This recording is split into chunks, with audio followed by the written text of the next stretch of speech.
اعوذ باللہ من الشیطان الرجیم، بسم اللہ الرحمن الرحیم۔ آج ہمارا لیکچر کا نام ہے آج ہم پڑھیں گے اعجاز القرآن۔ اعجاز القرآن جو ہے قرآن مجید کو سمجھنے کے لیے بے حد ضروری ہے۔ اس سے جو ہے وہ قرآن مجید کی عظمت اور اس کے مرتبے کا اندازہ لگایا جا سکتا ہے کہ قرآن مجید کا جو ہے وہ جب تک اعجاز القرآن کو نہیں سمجھیں گے تب تک جو ہے وہ ہمیں قرآن مجید کی جو ہے معجزاتی حیثیت اور اس کے علاوہ اس کے دوسرے پہلوؤں کا معلوم نہیں ہو سکے گا۔ اب ہم پڑھتے ہیں کہ اعجاز القرآن کے لغوی معنی کیا ہیں۔ اگر ہم دیکھیں کہ اعجاز القرآن کے جو ہے وہ لغوی معنی کیا ہیں، اس کے معنی جو ہے وہ عام طور معجزہ کے سامنے، یعنی معجزہ دکھانا یا معجزہ دکھا کر کسی کے سامنے والے کو عاجز کر دینا کہ وہ بس ہو کر دیکھتا رہے، اس کی عقل جو ہے وہ حیران رہ جائے، یہ اعجاز کے جو ہے وہ لغوی معنی ہیں۔ لیکن جو ہے وہ اعجاز کو سمجھنا جو ہے وہ اس وقت تک نہیں سمجھا جا سکتا جب تک جو ہے وہ ہمیں معجزہ کے جو ہے وہ سمجھنا ہو۔ اگر ہم لفظ اعجاز کو دیکھیں تو اس کو جو ہے قرآن مجید میں جو ہے اس کے کوئی معنی نہیں استعمال ہوئے ہیں۔ اس کے جو ہے وہ اصطلاح جو ہے وہ عام طور پر اصطلاحی مفہوم بھی ہم ساتھ میں دیکھتے ہیں، تو اس کے جو ہے وہ اصطلاح نہ ہی حدیث میں آئی ہے اور نہ ہی قرآن مجید میں استعمال ہوئے اور نہ ہی تابعین اور صحابہ کرام نے استعمال۔ یہ اصطلاح ہمیشہ بعد کی معلوم ہوتی ہے۔ اگر ہم قرآن مجید میں دیکھیں تو معجزے کی بجائے یہاں پر لفظ جو ہے وہ آیت استعمال ہوئے۔ مثال کے طور پر حضرت موسیٰ کے بارے میں حضرت موسیٰ اور حضرت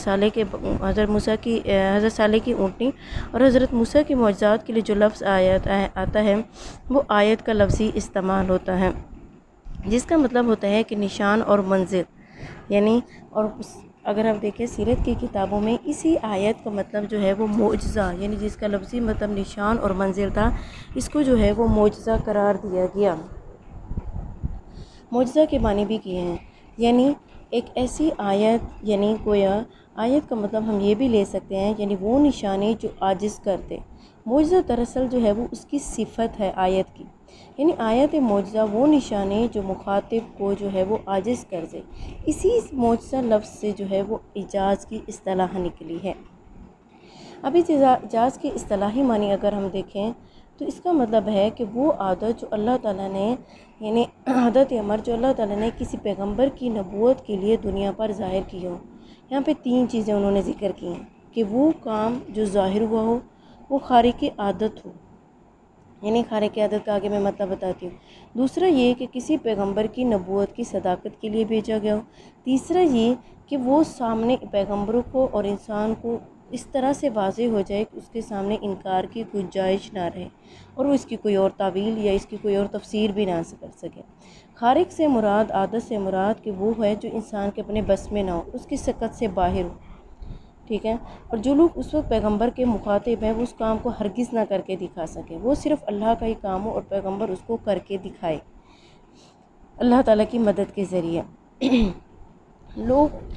تاکہ لوگ جو ہیں وہ انبیاء کی جو ہے پیغمبر کی نبوت کو جو ہے وہ تسلیم کر لیں کہ وہ سچی ہے اور وہ اس کے سامنے لاجواب ہو جائیں اور عاجز ہو کر اس کو دیکھیں۔ اس چیز کو کہتے ہیں خارق عادت، یعنی عام معمول سے ہٹ کر عقل کے خلاف کوئی بات ہو جانا جو انسانی عادت یا انسانی عقل کو حیران کر کے رکھ دے اور وہ حیران رہ جائیں کہ ہاں اگر یہ سامنے والا کچھ کہہ رہا ہے اب تو یہ تقریباً انسان یہ چیز ہی ٹھیک ہی کہہ رہا ہے۔ خارق عادت کا مطلب سمجھ آ گیا۔ اگر ہم اس کی مثال دیکھیں، سب سے پہلے ہم اس کی مثال دیکھتے ہیں خارق یعنی کون کون سے معجزات جو ہے وہ حضرت ہمارے انبیاء صلی اللہ علیہ وسلم کو ہمارے انبیاء علیہ السلام کو نازل ہوئے۔ اگر ہم دیکھیں کہ جس پیغمبر کو بھی جو ہے جس علاقے اور جس قوم میں بھیجا گیا تھا اس کو وہ معجزہ دیا گیا جو اس علاقے کے حالات، ماحول اور اس علاقے لوگوں کی ذہن، عقل، علم، ثقافت اور تمدنی سطح کے مطابق تھا۔ اگر ہم سب سے پہلے مثال لیتے ہیں حضرت صالح السلام کی، حضرت صالح السلام کا تعلق جو تھا وہ جزیرہ عرب سے تھا، جہاں پہ پہاڑ بھی تھے اور ریگستانی علاقہ تھا۔ وہاں کوئی پڑھنے لکھنے کا رواج نہیں تھا اور نہ ہی کوئی علمی اور فکری زندگی موجود تھی، نہ کوئی صنعت وغیرہ تھی، خالص اونٹ چلانے والے سارے کے سارے بدو لوگ تھے۔ ان کو ایک ایسی اونٹنی جو ہے وہ معجزے کے طور پر دی گئی جو منفرد نوعیت رکھتی تھی، ٹھیک ہے. اب ان سے جو ہے انہوں نے معجزہ مانگا تھا تو اللہ تعالیٰ نے جو ہے وہ معجزہ دے دیا. اب اللہ تعالیٰ نے کہا کہ اب اس کی ذمہ داری بھی ادا کرو، لیکن وہ اس نے ذمہ داری کو پورا نہ کر سکے اور اونٹیں کو قتل کر دیا، اور آخر کار کیا ہوا کہ وہ لوگ بھی تباہ ہو گئے. اب ہم دوسری مثال دیکھتے ہیں کہ حضرت موسیٰ علیہ السلام کو کون سا معجزہ دیا. ہم نے پڑھا کہ جس پیغمبر کو جہاں بھی بھیجا جاتا تھا وہ اسی علاقے کی تمدنی، ثقافتی اور ذہن اور عقل کے مطابق اس کو معجزہ دیا جاتا تھا. اب حضرت موسیٰ کو جب مصر میں بھیجا گیا، وہاں پہ جادوگری کا فن جو تھا وہاں پہ عروج پہ تھا. لاکھوں لوگ روزانہ جو ہے وہ جادوگری کا فن سیکھا کرتے تھے، اور معاشرے میں جو مقام اور برتری تھی وہ بھی جادوگری کی بنیاد پر ہی تھی. بائبل سے پتہ چلتا ہے کہ مصر میں جادوگری کا فن سیکھنے والوں کی تعداد جو تھی وہ لاکھوں میں تھی. اسی لیے حضرت موسیٰ علیہ السلام کو جو معجزات دیے گئے تھے وہ بھی اسی نوعیت کے تھے کہ مصر کی جادوگری کو ایسے ہی معجزات سے لاجواب اور عاجز کیا جا سکتا تھا کہ اسا زمین پہ پھینکو اور زمین پھینکو، اور زمین سے جو ہے وہ کیا ہوگا، عصا ہے وہ کیا بن جائے گا، اژدھا بن جائے گا اور سارے سانپوں کو نکل جائے گا. ہم نے اس کے آگے واقعہ پڑھا تھا کہ واقعہ سنا ہوا ہے ہم نے کئی بار کہ اس کے بعد جو ہے وہ سارے کے سارے جو جادوگر تھے وہ عاجز آ گئے. ان کی یعنی یہ خارق عادت تھی، ان کے ذہن میں نہیں تھا، لاجواب ہو گئے وہ سارے کے سارے، اور بیک وقت انہوں نے جو ہے وہ تسلیم کر لیا کہ یہ معجزہ ہی ہو سکتا ہے، جادو ہرگز نہیں ہو سکتا. اس لیے وہ سارے کے سارے سجدے میں گر گئے. ٹھیک ہے. تیسری مثال ہم پڑھ رہے ہیں حضرت عیسیٰ علیہ السلام کی. حضرت عیسیٰ علیہ السلام کی جو ولادت تھی وہ فلسطین میں ہوئی. ان دنوں جو ہے وہ تب جو تھا وہ فلسطین، شام، موجودہ اردن اور عراق کا کچھ حصہ، یہ سب مشرقی سلطنت روما کا حصہ تھا. اس میں سب سے زیادہ جس چیز کا وہ چرچا تھا وہ یونان کے علوم و فنون تھے. یونان کی منطق تھی، یونان کا فلسفہ تھا، یونان کے علوم تھے، ہر چیز مروج تھی. لیکن ان میں سب سے جو اہم چیز تھی، جو بہت زیادہ نمایاں تھی، وہ ان کی طب تھی، ڈاکٹری تھی. ٹھیک ہے. اب یہ سارے علوم تقریباً یونان میں اب تو قریب سارے ختم ہو گئے ہیں، لیکن ابھی بھی ہم دیکھیں طب یونانی ہمارے ہاں بھی مشہور چلا آتا ہے کہ یہ یونان کی دوائی ہے. ٹھیک ہے. اب وہاں پہ جو ہے اس لیے حضرت عیسیٰ علیہ السلام کو جو معجزہ دیا گیا تھا اس کی نوعیت بھی طبی تھی. اب ان کے مسیح معجزہ کو دیکھ کر یونان کے طب کے جو بڑے ماہر تھے انہوں نے یہ تسلیم کیا کہ یہ طب سے ماورا کوئی اور چیز ہے، یہ طب سے آگے کوئی چیز ہے، وہاں پہ علم طب نہیں پہنچ سکتا. وہ کیا تھی حضرت عیسیٰ کے معجزات؟ کیا تھے؟ ہوتے کہ پیدائشی نابینا کو پھونک مار دی جائے. اب کوئی بھی جو ہے وہ طب میں نہیں کر سکتا کہ پھونک مارے اور اس کی بینائی بحال ہو جائے، یا پھر محض ہاتھ پھیرنے سے جو ہے وہ ایک کوڑی کا جو مرض ہے وہ بالکل ٹھیک ہو جائے. ایسی تو کوئی طب ابھی تک ایجاد نہیں ہوئی. اسی لیے اللہ تعالیٰ انہوں نے جو ہے یہ اللہ تعالیٰ کا معجزہ تسلیم کیا کہ یہ معجزہ ہی ہے. اچھا، اس کے ساتھ ہم ایک چیز یہاں پہ یاد رکھیں کہ جن لوگوں نے بھی جو ہے وہ معجزہ طلب کیا ہے وہ کبھی بھی جو ہے وہ کیا ہوئے، وہ اسلام نہیں لائے. ٹھیک ہے. وہ کیسے؟ مثال کے طور پر یہ جو ہے یہ ایمان، اخلاق، سلامتی، اتباع، یہ ہر چیز کی جو ہے انسان کے اندر موجود ہوتی ہے. جس کے اندر ایمان کی آمادگی کا جذبہ ہو وہ کبھی معجزہ طلب نہیں کرتا ہے. ٹھیک ہے. اگر ہم صحابہ کی مثال دیکھیں تو ان میں سے کسی صحابی نے بھی یہ نہیں کہا کہ مجھے معجزہ دکھائیں. ٹھیک ہے. جیسے ہی دعوت انہیں دی گئی فوراً قبول کر لی. جو لوگ معجزہ مانگتے ہیں وہ اکثر و بیشتر ایمان نہیں لایا کرتے ہیں. فرعون نے معجزہ مانگا، ایمان نہیں لایا. ابو جہل، ابو لہب ساری زندگی معجزہ ہی طلب کرتے رہے لیکن ایمان نہیں لائے. اس کے ساتھ ہم ایک اور بات جو ہم ڈسکس کریں گے وہ یہ ہے کہ اللہ تعالیٰ کی جو ہے وہ ان معجزوں میں جو ہے وہ ایک صفت رہی ہے. وہ تمام معجزوں میں ایک صفت مشترک ہمیشہ یہ رہی ہے، اللہ تعالیٰ کی مشیت رہی ہے. اللہ تعالیٰ کا یہ کام رہا ہے کہ انہوں نے جب بھی جس علاقے میں کسی نبی کی نبوت کار فرما رہی، ان کو نبوت دی گئی، اس وقت وہ معجزہ بھی باقی رہا. جب نبوت کا دور ختم ہوا تو معجزہ بھی کیا ہوا؟ ختم ہو گیا. لیکن اس کے برعکس جب ہم دیکھیں ہمارے نبی صلی اللہ علیہ وآلہ وسلم کی جو نبوت تھی وہ ہمیشہ کے لیے تھی اور ہمیشہ ہی رہے گی. وہ آنے والے تمام انسانوں کے لیے ہیں. اسی لیے آپ صلی اللہ علیہ وسلم کا پیش کردہ وہ معجزہ بھی باقی ہے جس نبوت کی تصدیق اور دلیل کے طور پر بھیجا گیا تھا.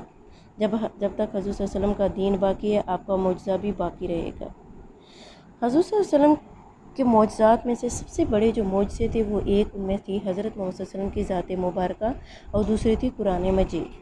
اگر ہم سب سے پہلے حضرت محمد صلی اللہ علیہ وسلم کی ذات مبارکہ کو ایز معجزہ کے طور پر دیکھیں تو ہم دیکھتے ہیں کہ جب بھی لوگ آئے تو انہوں نے مثال کے طور پر ہم حضرت عبداللہ بن سلام جو یہودی عالم تھے ان کی بات ذکر کرتے ہیں۔ انہوں نے جب ہمارے نبی صلی اللہ علیہ وآلہ وسلم کو پہلی مرتبہ دیکھا تو فرمایا یہ کسی، اور فوراً ایمان لیا اور فرمایا یہ کسی جھوٹے شخص کا چہرہ نہیں ہو سکتا۔ اگر ہم اس طرح سے دوسرے لوگوں سے بھی حضرت ابو ذر غفاری ہیں یا کسی اور صحابہ کی مثال لیں تو جو بھی ملتا وہ آپ صلی اللہ علیہ وآلہ وسلم کی جو ہے وہ ذات مبارکہ کا گرویدہ ہو جاتا۔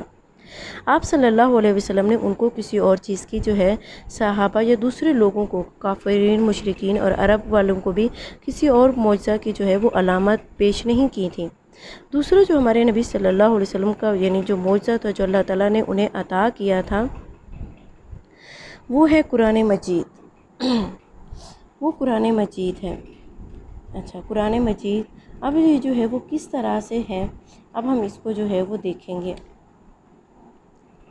اچھا، سب سے پہلے جو ہے اگر ہم دیکھیں کہ قرآن مجید جو ہے سب سے پہلے ہم اس کے کچھ پہلو جو ہیں وہ ڈسکس کریں گے کہ یہ کس طرح سے جو ہے قرآن مجید اعجاز ہے، معجزہ ہے۔ سب سے پہلے ہم اس کا جو ہے وہ دیکھیں کہ اس کے سب سے پہلے نمبر پہ آتی ہے فصاحت اور بلاغت، یعنی فصاحت اور بلاغت کس طرح سے ہے کہ رسول صلی اللہ علیہ وسلم کے اولین اگر ہم دیکھیں مخاطبین کون تھے، کفار عرب اور مشرکین مکہ تھے۔ ان کو جو چیز سب سے پہلے وہ یعنی متاثر کرتی تھی، کر سکتی تھی، وہ کلام اللہ کے لفظی معنی، اس کی فصاحت، بلاغت، اس کا اسلوب، اس کا قافیہ، ردیف، یہ وہ ساری چیزیں تھیں جو اہل عرب کو براہ راست متاثر کر سکتی تھیں۔ وہ لوگ قانون، فلسفہ اور ریاضی سے تو واقف ہی نہیں تھے، زبان دانی اور فصاحت اور بلاغت کو ہی ان کا میدان تھا۔ ہم نے مکی صورتوں کی خصوصیات میں سب سے پہلے یہی چیز پڑھی تھی کہ ان میں فصاحت اور بلاغت جو ہے وہ بہت زیادہ تھی۔ وہ اپنے آپ کو فصیح اللسان اور اپنے علاوہ ہر ایک کو عجم یعنی گونگا سمجھتے تھے، گویا ان کی اپنی زبان دانی پر اتنا ناز تھا کہ ان کی نظر میں ساری دنیا گونگی تھی۔ کوئی نوجوان شاعری شروع کرتا تو وہ خوشی مناتے اور دعوتیں کیا کرتے تھے۔ قرآن مجید کا اسی لیے سب سے پہلا غیر معمولی فصاحت و بلاغت تھی۔ اس کی الفاظ کی بندش، اس کا اسلوب اتنا منفرد تھا کہ کلام عرب میں اس کی نظیر نہیں ملتی۔ کیوں؟ اچھا، اس میں نہ اس جیسی قرآن مجید عربی زبان کے اسالیب میں، نہ یہ خطابت ہے قرآن پاک جیسی، نہ نظم ہے، نہ عام ہے، نہ معروف ہے، نہ شعر ہے، نہ کہانت ہے، نہ ضرب العمود۔ ان کا اصول جو ہے عربی زبان سے بالکل ڈیفرنٹ ہے، لیکن کوئی بھی جو ہے وہ اس کا مقابلہ بھی نہیں کر سکتا، ٹھیک ہے، اور اس کے درجے کو نہیں پہنچ سکتا۔ فصاحت کیسے کہتے کس کو ہے؟ یہاں پر اگر ہم دیکھیں کہ بہترین اور موزوں ترین لفظ کا انتخاب جو ہے وہ کیا کہلاتا ہے؟ فصاحت۔ اور بلاغت کیا ہوتی ہے کہ عمومی بندش اور باہمی ترکیب سے جو یعنی الفاظ کی ترکیب سے جو مفہوم نکلتا ہے کہ وہ بالکل حقیقت کے قریب چلا جائے، اس کو بلاغت کہتے ہیں۔ اس لیے قرآن مجید فصیح بھی ہے اور بلیغ بھی ہے۔ یہ الفاظ جو ہیں عربی زبان میں بہت کم ہی سمجھے جاتے ہیں، ٹھیک ہے۔